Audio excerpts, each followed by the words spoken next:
Hello, you're more than welcome to the Matchbook Betting Exchange Irish Greyhound Derby podcast. We are now getting into the serious stuff.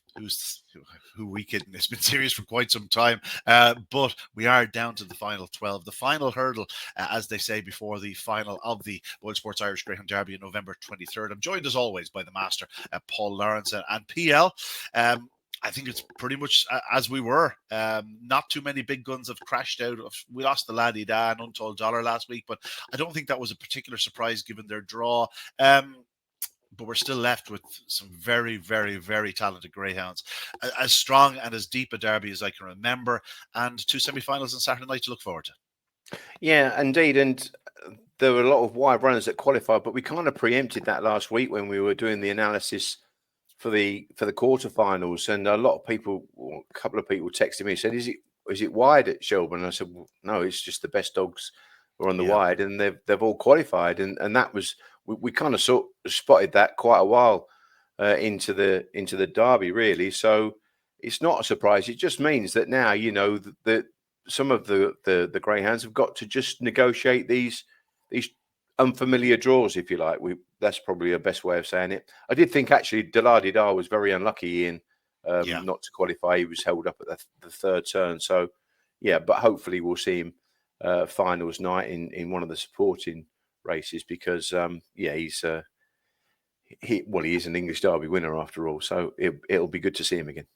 Yeah, true superstar, and got badly held up at the third bend, as you say, when trying to get through. He was looked a certain qualifier at that point, and he was sticking to that line. He wasn't moving off it, and that was the issue. Check for Cash and himself clashed, and all of a sudden, March on Freddie is through. We have a UK Raider in the semi-finals of the Irish Derby. It's been a long time since we said that, and he's a strong chance of getting to the final. Yes, he'll need to do everything right on Saturday night, but there's no question about it. He still has the pace and the power that hasn't left him. And who's to say he could be the first Irish Derby finalist for the UK in a long, long time? Yeah, he was a little bit disappointed. I think David had taken him back, and I think he got him checked, and he said he was trapped up in the neck, and hopefully that would sort him out. But sometimes you just need that little bit of a run to sort that out and free them up as well. So let's hope that he can put his best foot forward. It is a tricky kind of assignment, but as I say, I'm on him, and hopefully he can make the final. It's one of the things I probably wanted to ask you that occurred to me. I was in Brighton in Hove. I was meeting Peter Duncan. She's the chairwoman of Greyhound Racing Victoria from Australia.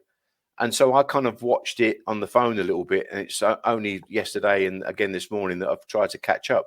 I just wondered whether it was a little bit hard going in the closing stages for the front runners and it suited the stronger types. I just wonder whether it was that little bit slower, Ian, on Saturday ground. It was 27.58 done for 525 yards, PL. So I wouldn't say it was running slower. What I did notice, though, was that the strong runners maintained their time. It was a bit cooler, though, and the shorter runners didn't. Simple as that. I don't think it was the track. I'd say it was more so the weather conditions. I think the track was running fast, but just that little cooler conditions. If you are lacking that sort of maybe 10 yards of stamina, I think that was maybe more the issue, because you saw the likes of Cheap Sandwiches picked up, and somewhat surprising given the fact that he'd gone so fast the previous 2 weeks. Now he's only 2 lengths back, let's say, in his clock the previous week. Even Bucco's Diamond from the third bend home, it was considerably slower this week than it was last week, and dogs like that. Now, I'm wearing the hoodie today. It has got cooler in Ireland. There's no question about it. It's certainly 6 or 7 degrees cooler today than it was this time last week. So that could be an issue going forward. And they're talking about seriously cold conditions next week in Ireland. So who's to say what way it's going to go? And it is something to keep in mind. There are a number of strong run greyhounds still in there. And we're going to take a look at the anti-post market now in a moment. Obviously, the aforementioned Bucco's Diamond remains, though, a hot favourite. He's around the 5-4 mark. You can see him 6-4 on the exchange. 9.5 Bombay Pat. Cheap Sandwiches available now at 12. Similar Carrick Elders, 1 point bigger. Boyle Sports Bob at 15. The same as Callaway Kinnegare and March on Freddie, and at 17. Bar. Talk to me about the market, PL. Like Bucco's Diamond, while he did sort of half missed the kick the other evening. I actually don't think he missed the kick. I think he came away well, but he took a step right, and I just think he sort of took a wobble. I genuinely think it was like I had to take a stride to check himself, and then he was gone. So he was nearly as impressive as he was the previous week, given the fact that he had to come through runners into the opening corner. He still clears them by 2 legs, PL. Like, what are you going to have to do to get this dog beat? No, see, I got a slightly different opinion on that, because I thought he did miss the break. I thought he kind of, he just came out flat-footed, I thought, but he's just got such superb early pace. And it's funny because he's run against Seven Beach on a number of occasions, and when they were drawn this way, when Seven Beach has been drawn the inside, he had to work really hard. I think Seven Beach was in 3, Bocco's Diamond was in 4. He had to work really hard to get past Seven Beach. I think now Bocco's Diamond is a much, much, much better dog, and I think he'll do that comfortably. But you don't need a sloppy start. But I just didn't think he didn't break in his best, and I kind of, the sectional told you that as well, because he's capable of a 330 and a 335, and it was a 340. But the fact that once his feet touch the sand, he fairly flies into the turn, and he's just got that awesome pace for 3 bends. And then he probably did his worst run home time, 12:39, whereas he's been doing 12:31 and 12:35, and that's what made me say to you, I don't know whether it was just that little bit hard work in the closing stages. And I suppose, Kathleen was at the start of the card, whereas these were towards the end of the card a little bit more. So that was something just to bear in mind. And as you say, I always, because I worked at Crayford for 10 years and I was always on the track, weather conditions change things. It's atmospherics as well, change the way that they're going and the way that the racing performs. So it's an interesting point that you make, and that's why I asked you, actually, because I think it is pertinent. Yeah, the sectionals would suggest the track was running every bit as fast. But again, the weather conditions, it was much cooler. I know the commentary box in Shelbourne Park now is wide open. Like, even when you close the windows, you can, there's breezes coming through, you know what I mean? Like, it's cold. The heater was on for much of the night on Saturday night, which hasn't been the case. It's been ridiculously mild for the last couple of months in Ireland. And all of a sudden, just a little bit of coolness coming into the air. And I think that's sort of what was affecting the dogs rather than the track conditions themselves, because I think the track was running great. Yeah, Bocco's Diamond, he still remains the one to beat. There is the 9 wide seeds. You've alluded to it, PL, gone through, and the draw could have been pretty disastrous. Like, there's no question about it. It could have been pretty disastrous. Like, it sort of only hits home. So I was sitting down to do the draw. We do it live and a Facebook feed after racing. And when the racing manager comes in, he generally gives me the breakdown. He says, "Yeah, there's 9 wide seeds and 3 inside seeds." You don't think about it. And he went, "That means that trap 2 in the first heat will be a wide." And it only hits you then. You go, "Oh, sugar." You know what I mean? Yeah. As it happens, the three innermost wide seeds are Seven Beach, Bocco's Diamond, and in the second heat, Cheap Sandwiches. I certainly don't think it'll affect the first 2, Seven Beach and Bocco's Diamond. If you go back to last year's Derby, Seven Beach ran as an inside seed. In fact, in the quarterfinals, he ran as an inside seed. And while he did run off the opening corner, he was straight as a die into the opening bend and probably only checked off because a dog cut him off. So I wouldn't be too concerned about him. If he does edge off, it'll be very, very marginal and slow, whereas he won't be diving right. Bocco's Diamond, like, we've seen him run from trap 2 already at Shelbourne Park, and while he didn't get a great start from there, that's where he burst his way through, was on the inside. He didn't switch wide when he had the opportunity. He stayed his line and burst through. So I don't think it'll be too effective I don't think it'll affect those too much. Cheap Sandwich is a different situation. Yeah. Even from 6 the other night, he definitely edges off six inches a foot. And if you look at his run now, albeit it's down in Tralee, but he raced in trap 4 in the final of the Strand.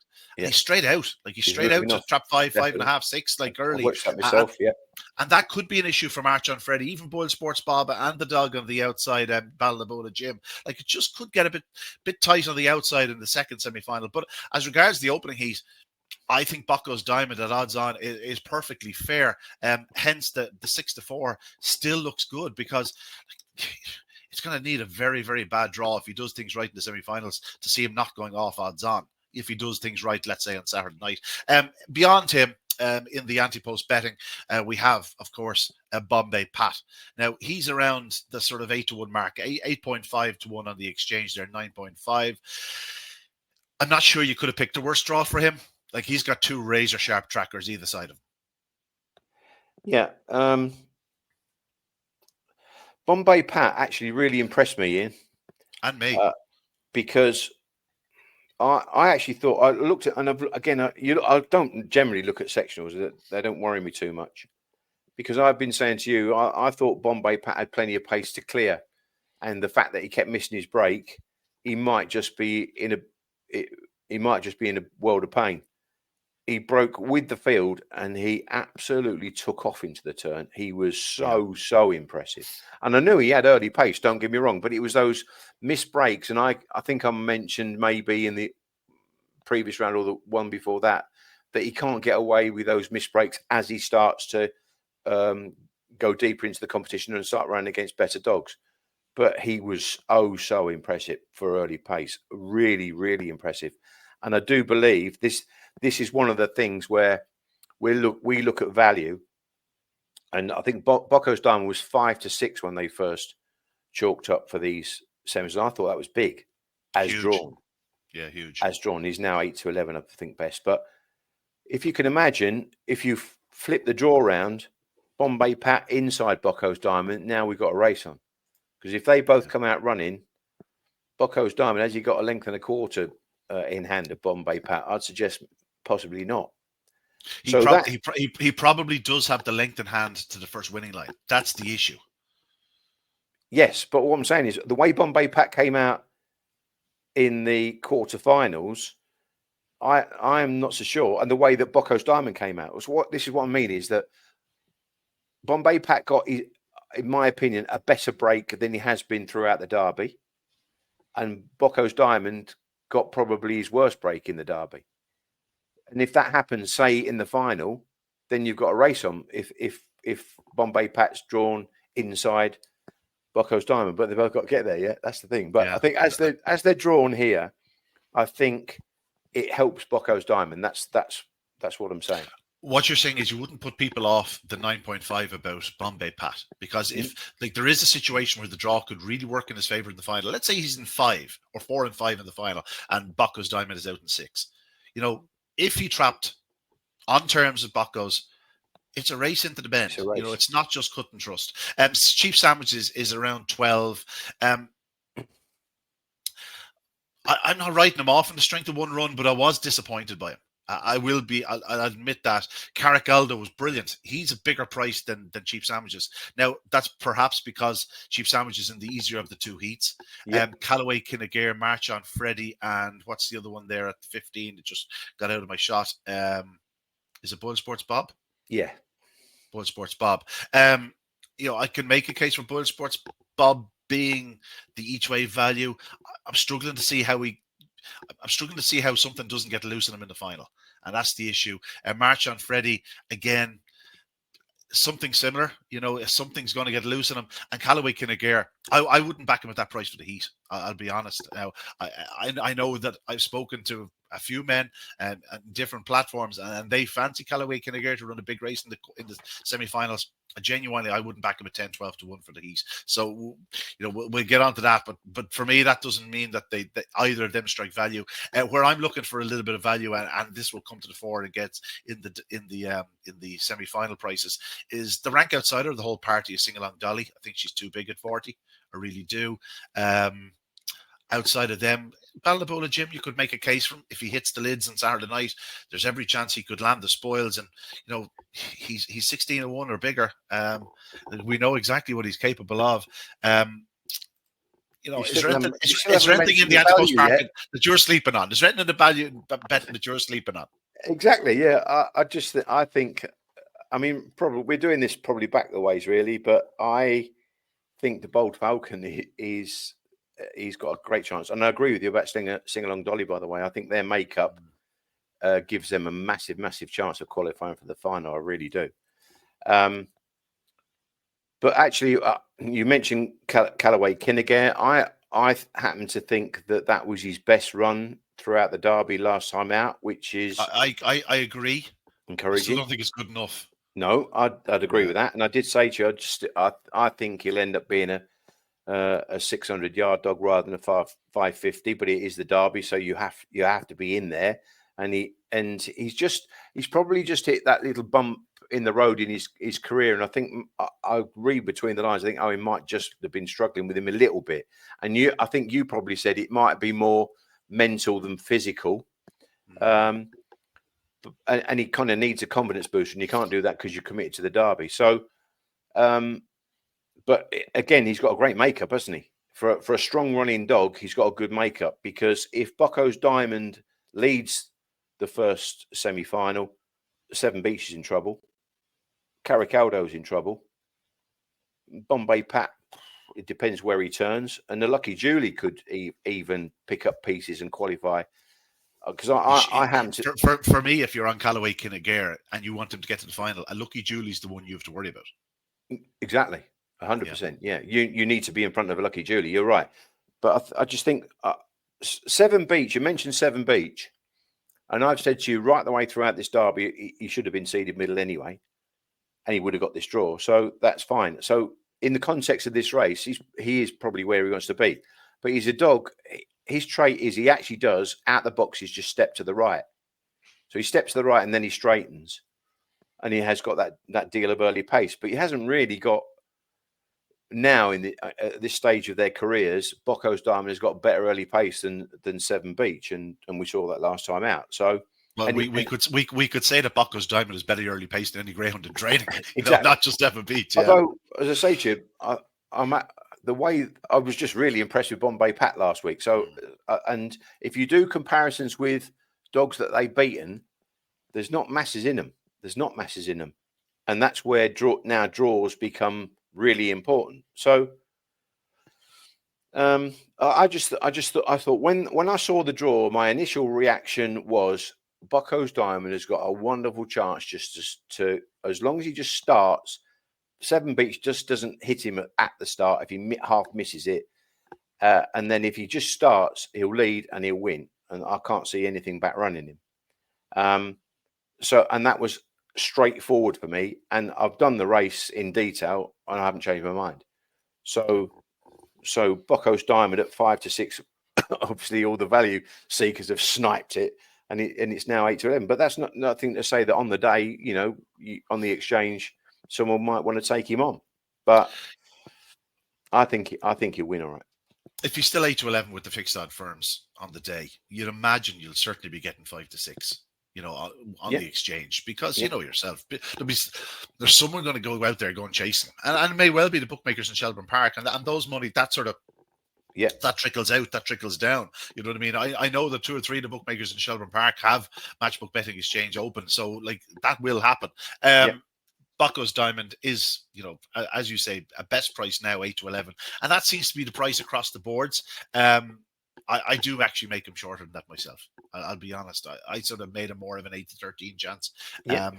You're betting on him basically taking a bump in the first 5 strides, and I think he'll be okay. I genuinely do. I think he's a better starter than Bombay Pat, and he's certainly a better starter than Callaway Kinagare. Seven Beach can trap with him, no question about that, but I just think he'd blow holes in him.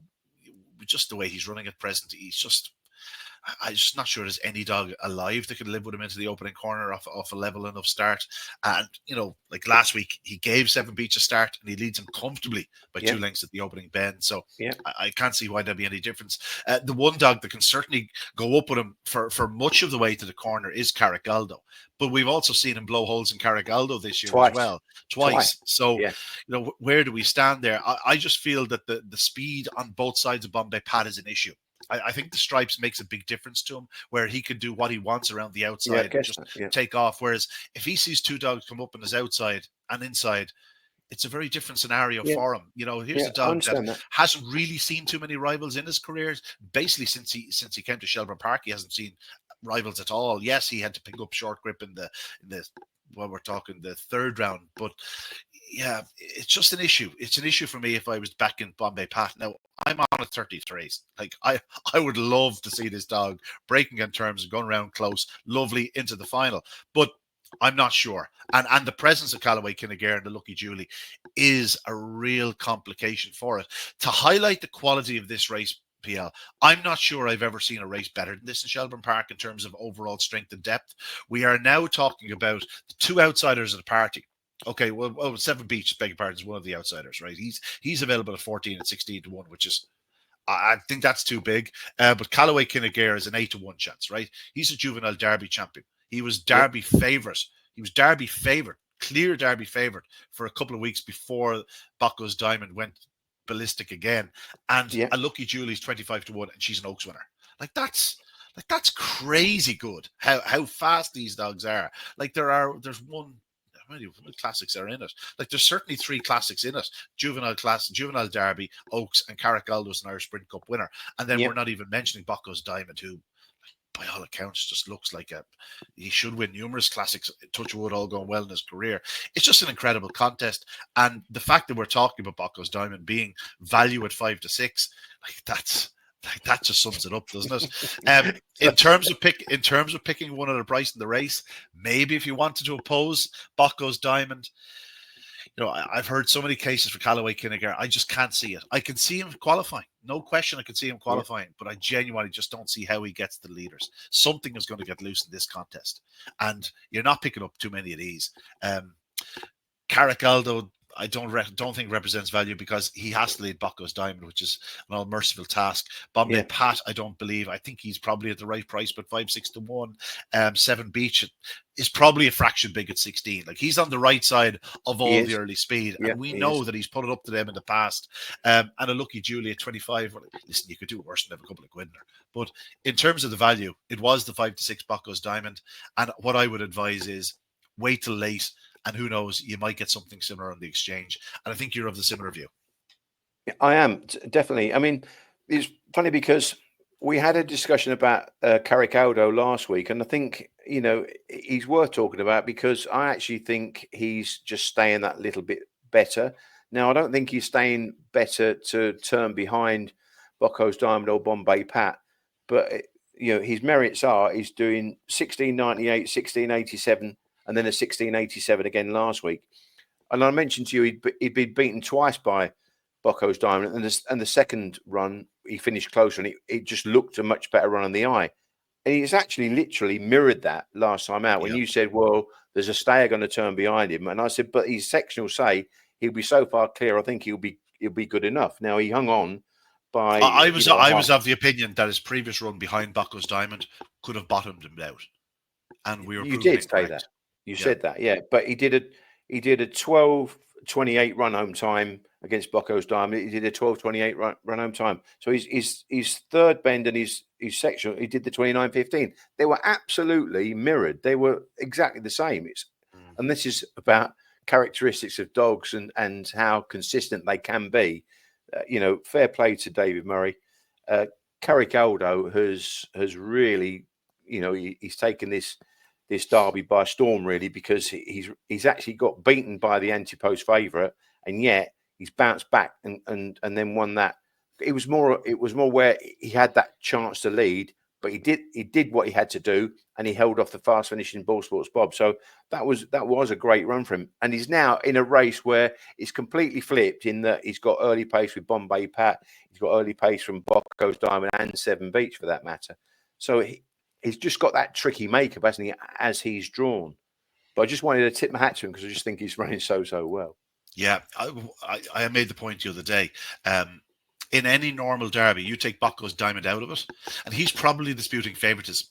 The fact that he's been beaten comprehensively by Bocco's twice has worked against him in terms of his anti-post price, because if you took Bocco's Diamond out of it, he's probably the most consistent of them all to the opening corner. And we know what he's capable of doing at 29:15. Like, he would probably be favourite, maybe with the likes of Bombay Pat, if Bocco's Diamond was in there. But the fact that Bocco's Diamond is there is why he's 5th or 6th in the betting rather than 2nd. Because in order for him to win the Derby, he must lead Bocco's Diamond. And we basically know that's, Bocco's Diamond off a level start, that's an impossibility. I agree with your Carrick-Aldo. Again, a little nibble at big prices. He was the one dog I thought, like this, he was triple odds, like he was 100 to 1 before the Derby started. Just took a chance because we knew how good he was last year, and he showed a glimpse of that this year. I think it's been the making of him, the 550 yards. Like, really has been. He does love the longer run to the corner. He gets himself sorted. And like you said, PL, there's no give up in him. Like, this isn't one of those one-trick ponies where he's led, he fades away. No, He's really sticking at it. Let's go to the second semi-final, because if we are looking for value, this is where I found it. I won't be just advising Sing Long Dolly the big price. I've tipped her up. I've actually tipped her up to win this heat.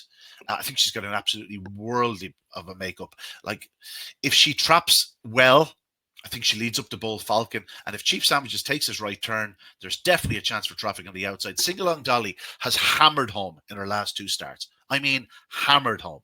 And if she gets in front of the Bull Falcon, I don't care how close he is. He's not picking her up. So I'm going with Sing Along Dolly.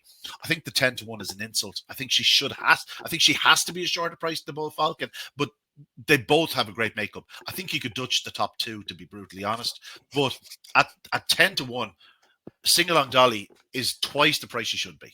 I genuinely make her a 9-2 chance, 5-1 chance. Sing Along Dolly for me all day long. I just think it's a crazy, crazy price. Yep, I agree with that, actually, to a certain extent. But I've actually backed the Bull Falcon myself each way at 8-1 for this contest. So he'd be win and place material for me in the Matchbook Exchange, because as much as I want Cheap Sandwiches because I've backed him anti-post, I don't really like this draw particularly. And he was, we've mentioned it, earlier on, that he was disappointing. But then he was one of those where he didn't really hit it. Again, the sectional kind of tells you that, but he just on the eye, he didn't hit it. And a Lucky Julie outsnapped him at the start. And then he flew up. He did what he did 2-3. And his third bend sectionals, Ian, have been 16.95, 16.92. He did a 17.03, but it's almost like he lost that at the start. So you could probably knock 10 ticks off of that, and he would have been. And his kind of run home was okay. It's just that 12.28, and he's got 12.26 and 12.35 prior to that. So again, he's not the strongest. He stays well enough for a dog that's got decent early dash. But I was disappointed that, although I love Lucky Julie, I do like her, and you know that. I was disappointed he just got chinned on the line, and in behind him, Sing Along Dolly was thundering him, and she was kind of weaving around in behind, and as you say, I think she did a 12.10 run home, which I think was her best run home, and that was even with a lead in, she did a 12.24, I think. And she took an awful bump off Ballymacbriar on the run in as well. That could have cost her guts of a length. Like, she could easily have been right on Cheap Sandwiches disputing second spot. So doing a 12.03, 12.02, and like, that's hammering home. I just think she's flying. And we touched on it last week. I think I said that she represented a bit of value last week as well. I'm firmly in the Sing Along Dolly camp, it seems, these days. But she is capable of going faster, as you said. When she does hit the lids, when she finds herself with a bit of room, she tends to show a bit more early, and you'd be hoping that she'd trap certainly alongside, if not in front of, the Bull Falcon, and that's where my argument comes into play. Then if Cheap Sandwiches moves off, and there is any little bit of help, any bit of a hold up on the outside for those, Sing Along Dolly just has a great draw. Now, don't get me wrong, she can't afford to give March on Freddie, Bull Sports Bob, or Ballinabullah Jim a start. If any of them happen to avoid any traffic or take a flyer, this race could be over pretty early. The one thing I'm sure is that I'm not going to be tipping up Cheap Sandwiches. I think he may well get to the front, and I actually stuck him in for second spot, but I wouldn't be happy backing him to win this contest. He's out to a 2-1 now, and I could see him actually being quite popular on the night. People looking at his sectionals, and they do like to back a leader around Shelbourne Park. There's no question about it. But just with the cooler conditions and the strength that's on show in this contest, I can't help but think something's going to get it behind him. And while a Lucky Julie's huge from halfway home, so are his 5 rivals here, and that's an issue. Yep, this is one of those where there could be a few scenarios in that. I think Cheap Sandwiches is the key to this race, because if he does get his best break, as you said, I watched him at Tralee as well. He actually ran twice out of track for Tralee, and he'd be from this draw. He'd probably lane 4.5 worse ways. So that's not a good draw for March on Freddie. It's not a good draw for March on Freddie. And again, I've backed Cheap Sandwiches and March on Freddie anti-post. So I'm not as happy from the anti-post side of it, and that's why. But I can't say, oh yeah, but Cheap Sandwich he's got to lead, because he won't be going in a straight line. He'll be going in a diagonal line, and in the same way, I'll keep mentioning to you as well about Ballina Jim. He's actually moving in, so he'll be going into lane 4.5, and that isn't a good draw for Ball Sports Bob. I said to you last week, Ball Sports Bob had a really, really good makeup to turn, and he's one of those dogs when he gets a clear run of momentum, and he nearly reeled in Carricodo, by the way, because his third bend splits are awesome. From his run home times are awesome. They are awesome. They're probably the best in the competition, and that's including De Boll Falcon, who's in here, by the way. But his makeup here to get that clear run, to turn in the pitch without getting his momentum stopped, isn't that good, because as we just mentioned, 6 is moving in and 3 is moving off. So I agree with you, and it's strange that why don't the odds compiler, how the odds compilers missed this, because it is an insult. You're right, 10-1 Sing Along Dolly and 8-1 De Boll Falcon, and they met as well, Ian. They met behind Ballina Jim, all from the same boxes, 1, 2, and 6, and we had this discussion last week about De Boll Falcon clearing extra gain. Yeah. And you said he will do. And what happened was he broke half a length in front of extra gain. He saw the daylight and he moved in. And he touched into extra gain. He lost that little bit of momentum, and then he tried and he got past him. And so you were quite correct in that assessment. Now Sing Along Dolly and De Boll Falcon have met in the same traps. They broke level. De Boll Falcon didn't move in because he didn't see the daylight.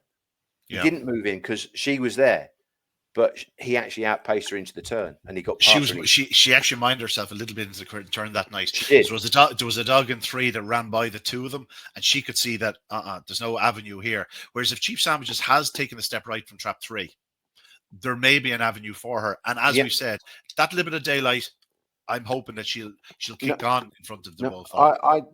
And again, I'm not disagreeing with you, because that was my play, but I actually slightly favour. I do slightly favour De Boll Falcon because what I saw in the previous round. But you're right. There's going to be much more room at the first bend, because Cheap Sandwiches is going to be moving off and giving those 2 strong running inside runners a really good run to the turn. And Sing Along Dolly, we mentioned, probably seems to track better when she's off the fence, Ian. Yeah. Whereas she was in that trap 1 in that the third round, and she just got that moderate break. But as you say, a plus for you, I suppose, in that she know in your mind she can break better. So she needs to get that slightly better break from the inside box. But I agree with you here. I happen to think that there will be 2 railers in the final, at least, with Sing Along Dolly and De Boll Falcon. And actually, we spoke about Kinnigair as well. Just going back to him, the lads put checked first. I thought he bumped the inside rail and then he cannoned into the Scooby Dog. I think it was a bit harsh to say he checked. I think he actually, as he was turning, he just clipped the inside rail, bounced off of it, and then hit the 4-dog. But again, it was a little glance and then into the 4. Yeah, I saw that. Yeah. So again, he's a dog that we both think could qualify. So we could easily actually end up with 3 railers in the final, 3 insides. Yeah, we could. Look, it'd make for a great final. You have your 3 wides, 3 insides, no excuses then. I'm of the opinion that it could be an either or with Sing Along Dolly and De Boll Falcon. You know what I mean? Because I do think maybe 1 or 2 of the outside pair will probably get loose at some point. But it's interesting. It is interesting. It's fascinating. And as you say, there is plenty of value there for those 2 on the inside who have the makeup. There's no question about it. And if you have the makeup, all you want them then to do is put their best foot forward at trap rise. And also you put yourself in with a big say. Like, the funny thing about the race is, you talk about what dog doesn't lead or what not. Like, the one dog that if he doesn't lead, probably goes out is Cheap Sandwiches. If he doesn't dictate, if he doesn't lead into the back straight, he's probably goosed, because it means that he's going to have at least one or two real powerhouses right on his heels into the back straight, and then he's in trouble. He has to lead, or else he's gone. Whereas the other 5 all have claims if they don't set the pace. But yeah, absolutely fascinating viewing. Sing-along dolly for me, the Bull Falcon for PL. I think we're both with Bocco's Diamond in the opening heat. That's fair to say. And as regards the anti-post market, well, we hope you're on at this stage already. But PL, you're not advising them against the Bull Falcon. No, I think actually the Bull Falcon, I think you can get 16-ish still anti-post. You might get slightly bigger matchbook. So I still think that you've still got some kind of squeeze with a dog like that in the final, because anything can happen in the final. No, I'm quite happy. I'm quite happy with the Bull Falcon. I did my 3 really, and they're all in this same race. The Bull Falcon, Cheap Sandwiches, March on Freddie. They were the 3 main bets I had. Yeah. As regards the anti-post market, listen, you could do worse than have a little nibble at Sing-along dolly at 40. And just in case something went wrong with Bocco's Diamond in the open heat, let's say he got crowded early, and Carrick Aldo could still be a little bit of value at 13, because if Bocco's Diamond went out, like, there's still every chance Carrick Aldo could qualify in behind Bocco's Diamond if everything went well. He's not going to be that price in the final, but you never know if something happened to Bocco's Diamond in terms of getting crowding, and it's greyhound racing, anything can happen.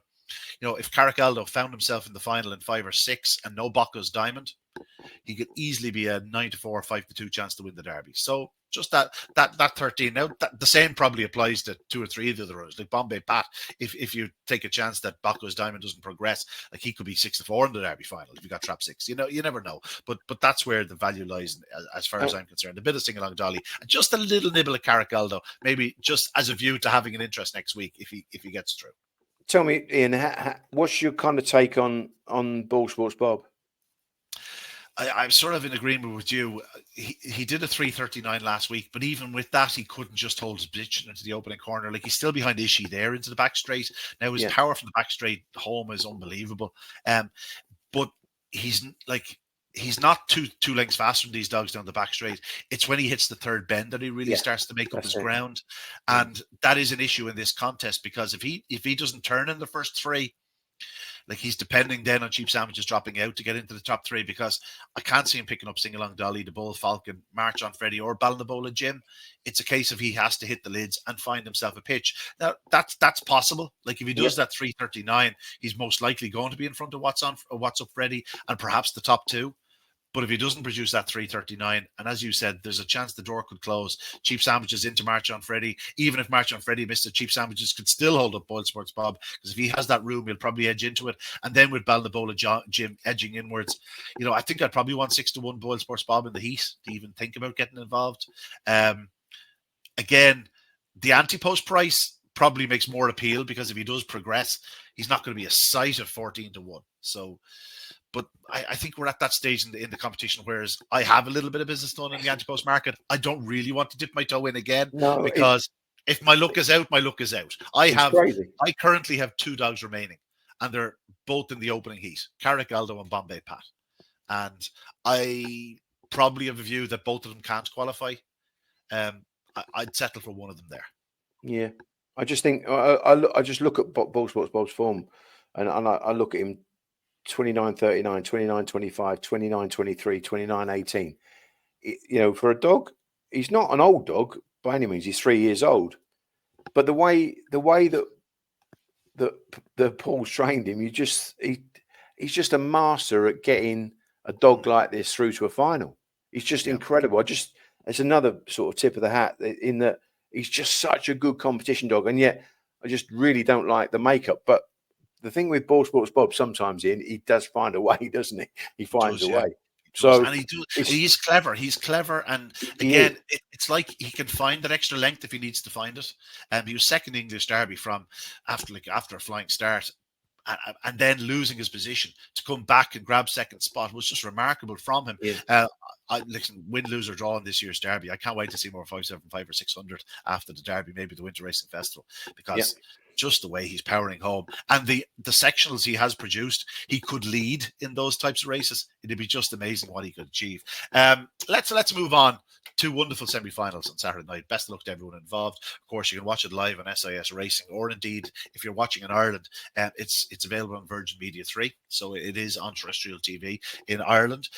We move on to just briefly, PL, we'll touch upon the semi-finals of the Derby Plate, Michael Fortune Memorial Derby Plate.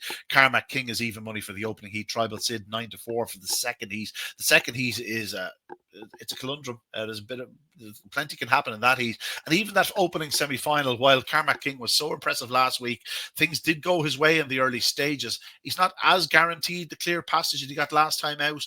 Now, since it was priced up earlier in the week and actually hasn't been altered with some firms, Rushy Meadows has been withdrawn, and that's an issue. It certainly plays into the hands of Carmack King. So too does the fact that Scooby the Boss is in trap 3, hasn't been shown terrific early speed. Ballyhooly Bruno's not blessed with massive early. Ventry Faith got loose on the inside last week, but he's a long way away from his kennel companion Carmack King. Now, Nocky and Dazzler on the outside. I think everyone's expecting him to set the pace, but cooler conditions. We saw him picked up last week, and he was one of the dogs you would have been definitely alluding to as regards the colder conditions and getting picked up. Tribal Sid was another. Carmack King will be popular, but he just needs to do things right again. He does, but it was an awesome time. He clocked, as you say, he probably got to the front earlier than we expected, but it's not a terrible makeup for him either, is it? Because he could easily track round behind Knocking Dazzler and come late to chin him. Yeah, Ventry Faith, I didn't know whether he might be a little bit of value on the inside, but it was probably his Sunday best break last time. He's more of a staying type, but he got to the front early. But it's probably Carmack King with a clear run, I would imagine. Yeah, the way the prices have gone at Shelbourne over the last few weeks during the Derby and whatnot, favourites like this tend to go one way. And it ain't out. Like, this fella could be returned to on, very easily, especially in colder conditions, because Nocky and Dazzler, I can't see too many backing him if it's cold. No. Because that long run home will be a struggle for him. Ventry Faith could represent a bit of value, but you're back, like, he's a 1 in 5 merchant at lids, and he started last week. Yeah, I'd agree with that. Ballyhooly Bruno, I think, is probably a touch overpriced at 8-1. I thought he ran okay last week behind Carmack King, but in reality, if Carmack King does things right, he probably will win. The second heat is far more open affair. Currently, Tribal Sid is around the 2-1 mark. 5-2-ish, Miami King, 11-4, Fay Point Harvey. Then you're talking sort of Elite, Hawkfield Abbey, around 6-7-1. Elite Josh, 6-8. 8-1, 9-1 available, and Bella Medina Puma will be any price. Where's the value here, PL? Tribal Sid is similar enough to Nocky and Dazzler in a sense where he's got loose the last 2 nights, got picked up, and just with conditions getting a little bit colder, I think I'd like to be opposing. Fay Point Harvey, he ran very well in the opening round, wins in 29-24, but last week was outpaced down the backside by Rushy Meadows, it has to be said. Yeah. He does like things his own way. Bella Medina Puma struggle to make a place for him. Hawkfield never runs a bad race. On the inside of the track, Miami King, he probably has his draw. He's been running very, very well. Ultra consistent. 29.50 last week from second spot, and 29.50 the previous week from the front. Elite Josh is the one that interests me around the 9-10-1 mark. I think that's perfectly fair. I think he's one dog that they always tend to overprice. I think he can run well. I think he was a bit unlucky last week. He may not have beaten Miami King, but he'd have been considerably closer. He ran into the back of that dog off the last bend. He did. I just thought that he would be in the frame, Elite Josh, and at 9 or 10-1, I'd be more than willing to have a little nibble. I probably think Miami King is the dog to beat.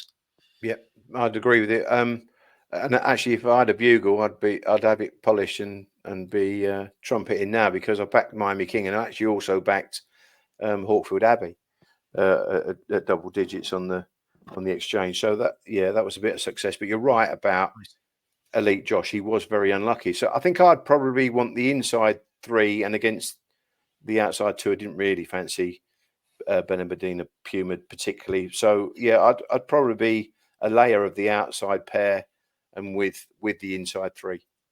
Yeah, we're thinking very similarly today, PL. I don't know whether I should be worried or should I be encouraged. Before we leave, we have to mention Drubby's Kathleen. Obviously, she's not a betting prospect on Saturday night. She's quoted about 10-1 on. She smashed the track record in what was just her 4th start. The manner in which she dispatched her rivals down the back straight. And these are bitches that will be, like, these are next year's Oaks bitches she's dispatching. She beat them by, I think it was 12.5 lengths, 27.58. The fastest run ever produced at Shelbourne Park for the 525-yard trip.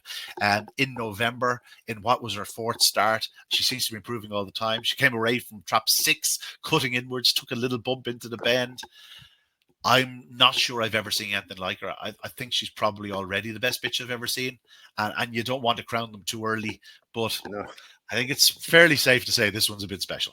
Oh, the thing is, she's been impressive on the eye, but she's been doing it with the clocks as well. So that kind of tells you, really, doesn't it? And you always tend to worry that who is she actually beating, but when you can, she has got the lot, and it was very, very exciting to see her do it from what we thought was maybe an adverse draw, but we thought she had the quality to get around it, and she did. I actually texted Robert and told him well done, and I'll see him in the final, because I really like Robert, and I'm pleased for them all. It's a good little story with the jockey as well, being his first greyhound that he's owned. Robert supported us.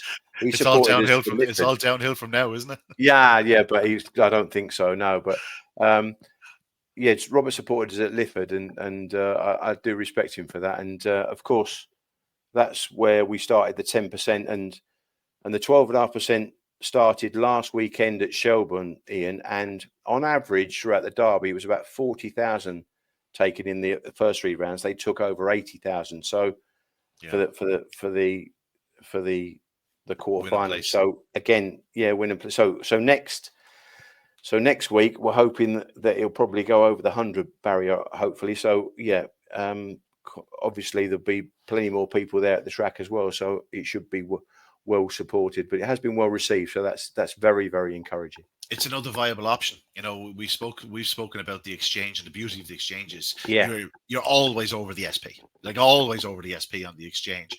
The total was over the SP on 6 of the 11 races, and 3 of them were identical, and 2 of those were long odds on, like 2 to 5 chance, or 2 to 5 and 130 on chance. So like them paying the same is fine. That's grand. What I also noticed was the place dividends.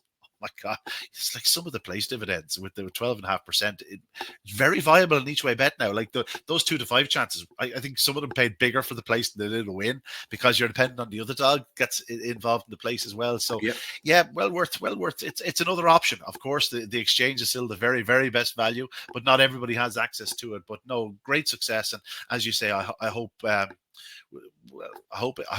works out very well for them, and it'd be great to see reduced total retention going forward. As I said, you got to encourage punters. And greyhound racing punters haven't always had the best time of it, and that's why the exchanges in particular have been so good for us for the last 3 or 4 years. And thankfully it seems to be coming around a bit. No question about it. But PL, I think that's a good way to finish. Best of luck with your punting this weekend. We've pointed out a few there. You're on the Bull Falcon, I'm on Sing Along Dolly. Let's see how that works out. But that's it from us this week on the Matchbook Betting Exchange. Best luck to anybody with any sort of a connection to any of the 12 dogs remaining in the Derby. 2 wonderful semi-finals to look forward to on Saturday night. My best of luck to PL. We'll see you next week. Who knows?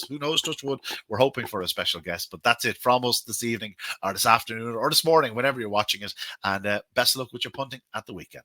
Talk to you then.